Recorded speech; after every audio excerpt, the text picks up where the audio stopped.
Today I'm celebrating Ruth, and this is a little bit of a departure from the films that I generally record who are dedicated to figures or to events that are already pretty well known. Maybe not to you or maybe to only particular groups of people, but usually they have some kind of notoriety.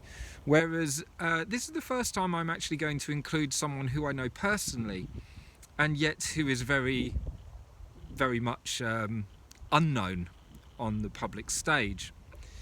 I'm also very privileged to be the only one who actually knows his true identity, because he's an artist that I'm working with who has decided to remain discreet so that it doesn't affect the way his art is received. He very much wishes for his work to speak for itself. And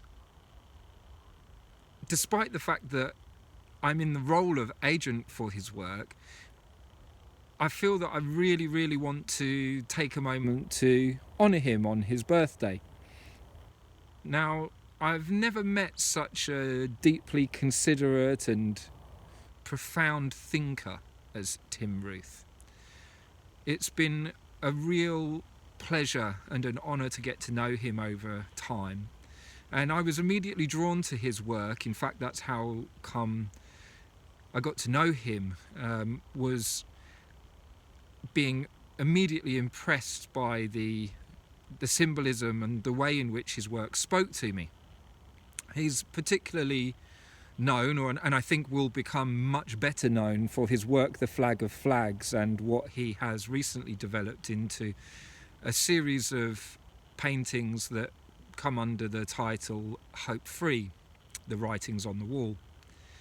His design of the flag of all flags is something I could talk about at great length, and with some authority, to the degree that I've spoken to him at length about what I see in the image, and he's never tried to dissuade me that I got it wrong in some way.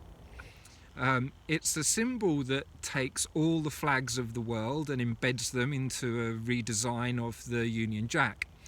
And the Union Jack itself is a symbol that has been evolving over time. It began as just the Union flag that brought together the English and the Scottish, and then later was evolved again to incorporate the Irish and then the Welsh. And so the Union Jack, as we've known it in recent years, the standard red, white and blue flag for Great Britain, is something that's been in a process of evolution, and yet that evolution stalled in 1801 when it became the Union Jack, and hasn't developed ever since. Until now, that is. Now, I know that Ruth's interest in language was the starting point from which he really thought about how to integrate all of these different cultures and the symbols of those cultures, which are those flags, into an image of what could be a truly united kingdom.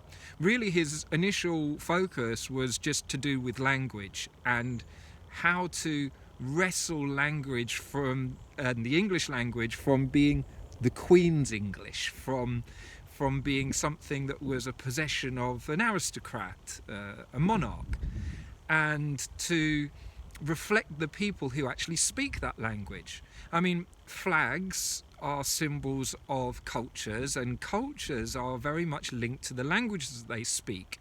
So I know that Tim, in designing this, wasn't really venerating the states or the governments, but really those peoples that speak those languages.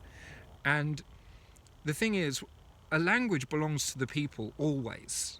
It's impossible to have a top-down language. Languages grow from the bottom up, from the things that people say. So the idea of the Queen's English is really quite preposterous. And even though, it has helped in some ways for languages to be taught to have some kind of official form, it's not how they really come about. Well, by integrating all of these different languages, different flags, different cultures, different ways of thinking. It provides a much more integrated and inclusive idea of what it is to be British. Now, I know people from all over the world that are so happy to come to the UK and proud to come to the UK, and very much willing to adopt the ways of the United Kingdom, because there's a lot to be proud of. We established a legal system that is still held up around the world as, well, rightly or wrongly, as being a bastion of justice. We have actually accepted and welcomed and integrated more different cultures in this country than probably anywhere else in the world, successfully so. And the values that are upheld in the UK of freedom of speech and self-determination, and these are things that draw people from other cultures who face much greater restrictions on their liberties. It attracts them because it's an opportunity to live a different kind of life. So I think this flag is just this flag, let alone the other paintings, is something to be venerated, and is definitely an expression of his genius. So I wholeheartedly convey his work to everyone, and today I'd like to just take a brief moment to celebrate a very special person, Tim Ruth.